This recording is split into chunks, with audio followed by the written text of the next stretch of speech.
Good afternoon, sir. Good afternoon, sir.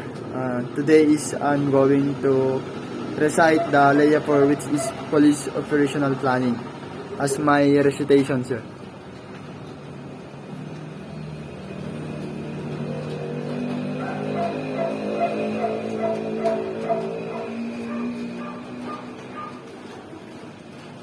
So I will start, sir. Planning is process of making plans or to do something. Let's say, for example, me, sir, as a student, I want to finish my studies, I'm going to study hard and sacrifice every night to review. Ganun, sir, hanggang kahit mapuyat, ganun sakripisyo para sa plano kong makapagtapos, sir. Ganun. So next is police planning. Plans by the organization to aim a certain goal.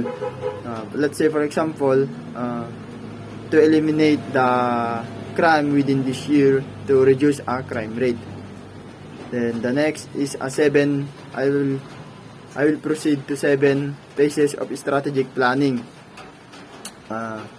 First is mission and objectives or goals. Let's say, for example, the mission of the PNP is to enforce the law or to prevent crime, and the objectives or goals is to eliminate and arrest the criminal offenders who violates the law to reduce crime rate. Then the next is environmental factor.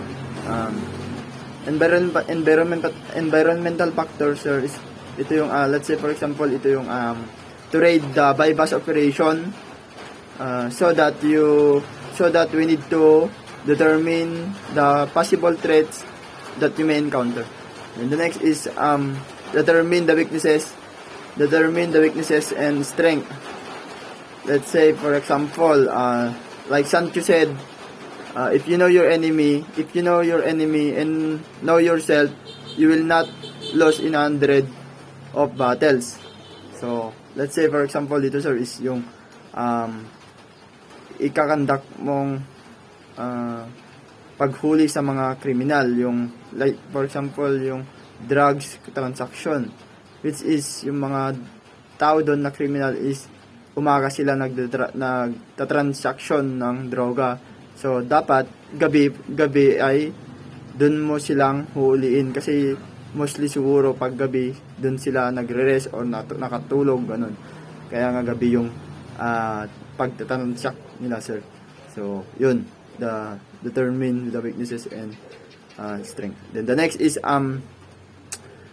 you must formulate the alternative strategies from plan A to plan C.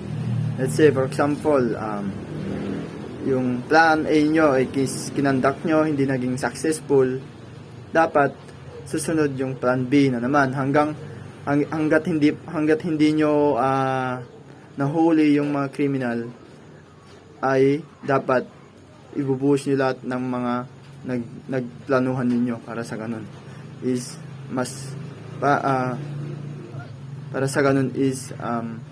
worth it lahat ng pinaghirapan at pinagplanuhan. So next, sir, is collect all data para sa ganun is ma-review at mapag-aralan lahat in a long range planning. And then next is the development of tactical plans. So how could not accomplish the strategic plan? What if? How could not accomplish? Diba? So we need to perform or put actions immediately. Dito makikita kung gaano ka ka-discarded. Then the next is evaluation or dry run. Evaluation or dry run is Evaluation and dry run, sir, is to determine what strategic plan to formulate. Let's say for example, para masara yung mga butas at ma-resolve yung mga possible threats na magiging problema.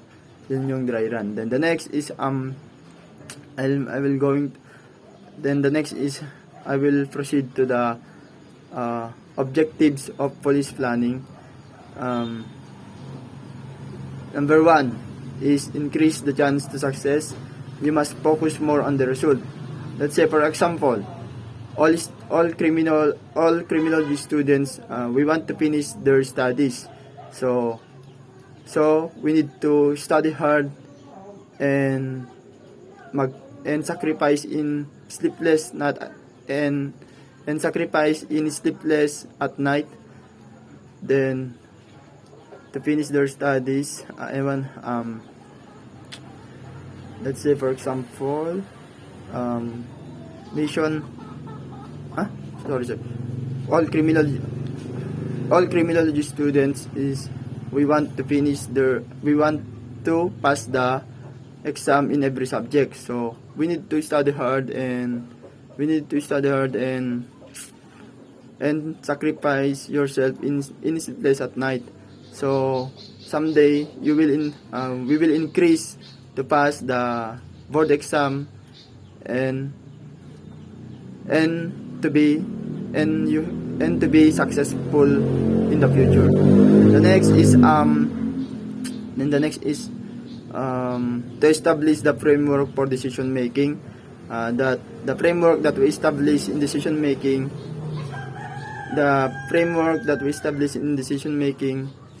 we must consist by the organizational goal we plan in order to make everything proper. Let's say for example, the 7 phases of strategic planning is the example of framework. Let's say ito yung ina-identify muna natin yung mission natin, and we must know the environmental factor at sunod na yan hanggang sa marating yung gusto mong yung gusto mong goal na mangyari sa'yo, which is yung productive result. Then the next is to orient the law enforcers members to be proactive or reactive, which is proactive is ito yung planning ahead of the future. Let's say for example, ito yung kahit hindi pa dumarating yung problema ay nakahanda ka na or may solusyon ka ng gagawin na hakbang, parang sa ganun. Para sa ganun is hindi ka problema kung sakaling meron na yung problema dyan. While reactive is ito yung saka ka lang magre-react kung nandyan na yung problema, which is mali yun. Kasi dapat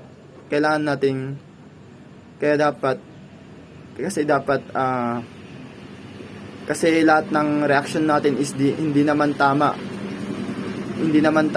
kaya wag nating hintayin na darating yung problema bago tayo mag-react. Kaya dapat palagi tayong maging handa at maging mas proactive as long as you can. Then the next is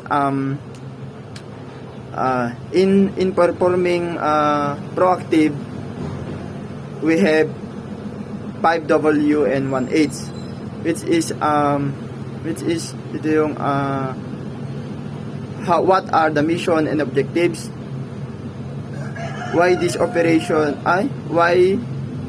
we need to conduct this operation,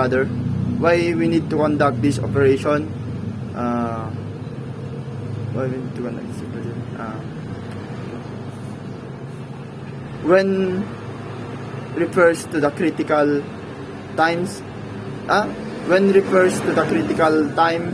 then where is the crime was committed, then who pertains to the person, and the H is how it stands for the strategy or the time to conduct, or the time you conduct planning. Then the next is source of policy plan. The first is we have external plan. External plan is these are those policies mandated laws by the national government or the legislative government. Then the internal plan is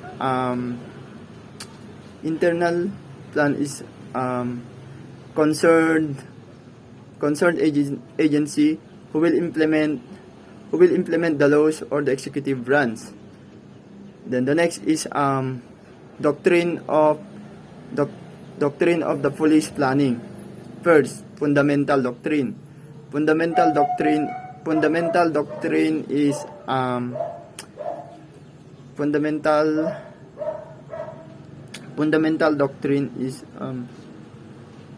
also known as the general plan. It is the broad procedure of planning. These are plans that guides the organization to attain vision, mission, and objectives. Operational doctrine is it provides a certain procedure if how we are going to attain a certain goal. Then next is functional doctrine. Functional doctrine is provide guides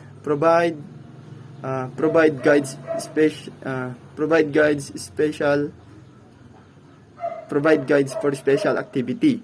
So especially to the functional unit of the PNP, wherein sila din yung nagbibigay sa operational units.